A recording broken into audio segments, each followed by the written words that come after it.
So Russians have been pulling out their hair in despair at what's going on in their country, its economy, and their way of life. And now they're literally pulling out their teeth. Izvestia reports that Russians are doing dental treatment at home instead of going to a dentist. Russians are actively buying kits for do-it-yourself home dental fillings.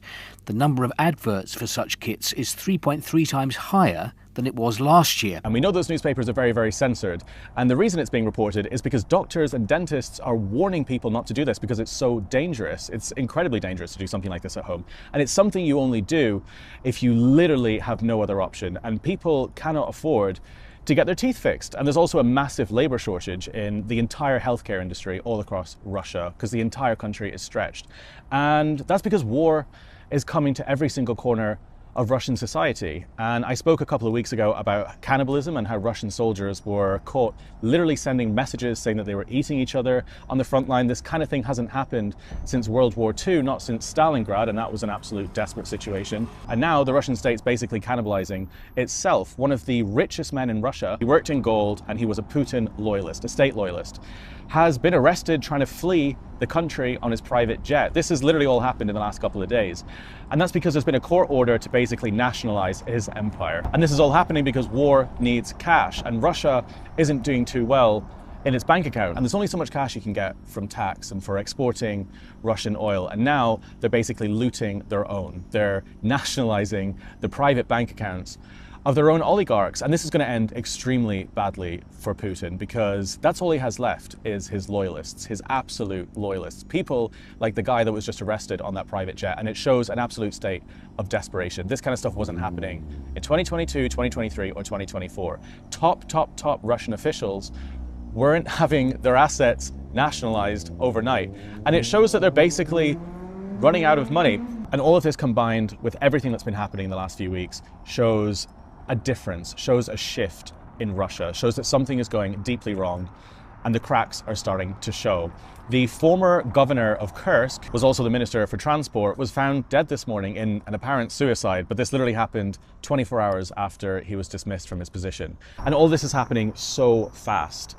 Last night, Ukraine put hundreds of drones deep inside Russia, and that shut down massive amounts of its airspace. And there are videos and photos of Russian passengers stranded in St. Petersburg and Moscow, people that can't get to business meetings, people that can't get home. And the type of people that go to airports in Russia, the type of people that fly inside and outside Russia are the top 1%. These are people who are at the top of organizations, of media, of government. These are people going to the Kremlin. These are people going to the heart of Moscow to do business. And they're the people who actually make decisions and who are integral to Russian society. These are people closer to Putin. You know, these aren't everyday passengers going on holiday. Only 29% of Russians actually hold a passport. It's a tiny fraction of the population. It's less than a third of Russians. And the people getting on planes and actually traveling are the top of the upper class in Russia. And the war is reaching them because the war is reaching every single corner of society. And this has been happening so much more frequently recently.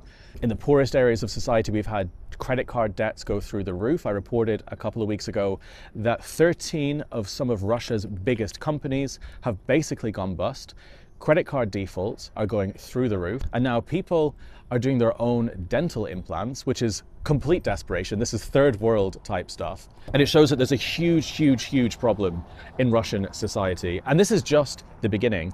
Ukraine has figured out pretty perfectly exactly what they need to do to hit Russia where it hurts. And they've been doing it in the bank account by hitting their oil refineries, and they've been doing it in things like Operation Spiderweb, strategic military sites that take out the places where drones are being manufactured and planes are taking off to launch missiles and bombs to destroy buildings in this country. And it's working, and it's terrifying Russian society, and it's terrifying the people at the top of Russian society, and it's disrupting transportation networks. These kind of attacks disrupt all sorts of networks across Russia. If you remember, after Operation Spiderweb, you had lines and lines and lines of trucks all across the highways that were basically held, because these were the same type of trucks that were used to launch the secret drones that hit the air bases. And then suddenly all trucks all across that part of Russia have to be searched. And that causes massive logistical nightmares. Trucks carrying cold goods to supermarkets, carrying medicine, aid all across Russia.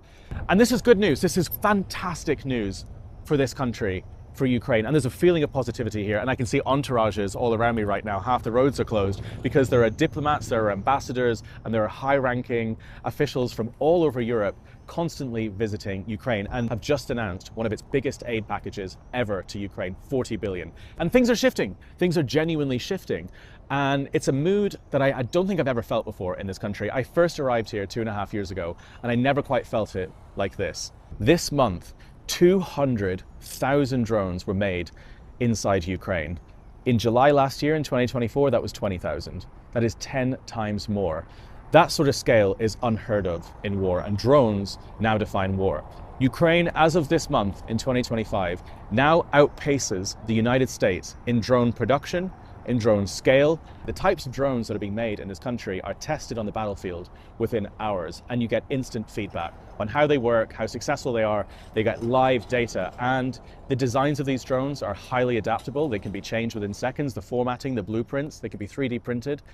And you have an absolute breakneck speed of technological advancements. And so you've got massive, massive, massive scales. And if you compare that to how drones are made, say in the United States, it's slow moving, and it's usually contracts that are done between companies. You do procurement contracts, and sometimes these designs are updated annually because there isn't real-time battlefield information on how these drones actually work on the front line. So you don't get that constant adaptability and maneuverability. And so this country is now exceeding on the planet with this. And the reason I'm talking about the quantity of drones today is because quantity is about to outpace quality in terms of value in drone systems. Because the next thing that's going to happen is swarms. First, we talked about fiber optic drones, we talked about AI drones. The next thing to happen is going to be swarms. This is going to be massive, massive groups of drones that take off at the same time, that can overwhelm air defense systems. They can use AI to do it, and they can hit targets at exactly the same time. That is almost impossible to intercept and to stop. And whoever has the most drones in a battle of swarms is going to win on the front line, is going to have the advantage. And that is Ukraine. 200,000 drones a month is absolutely astronomical, and it's going to increase. At one point, it'll hit 1 million a month. So quantity is about to be everything when it comes to drones. I know we talk about jamming, we talk about optic systems, we talk about cameras. That's all vital, but quantity is going to be the next step. It's not about who has the most advanced drones, it's going to be who has the most. So things are looking genuinely interesting and positive on this side of the fence. And that doesn't mean that Russia is suddenly going to back down and pull out. This doesn't stop until Russia is destroyed economically, or unless there's serious political and civil unrest in Russia. And every single day, there's another story about cracks in Russian society and high Russian society. Again, these are people that fly on airplanes in Russia, and these are the oil oligarchs, and these are the loyalists to Putin. And the fact that Russia are now going after those guys, the people at the top of Russian society, shows total desperation. So that's today's update, and if you enjoyed this, please hit subscribe. I will be traveling across Ukraine and to the east quite soon to bring updates on the front line, to show what's going on in Sumy and areas in the Donbass. There's so little information coming out of those areas right now because journalism is so expensive in those regions. It's really hard to get reporters there, but I've got someone who's going to take me in, and I'm going to be bringing a situation update to show what's happening there as well. So if you want to see that and you want to see my future updates, follow this channel, and I will see you next time.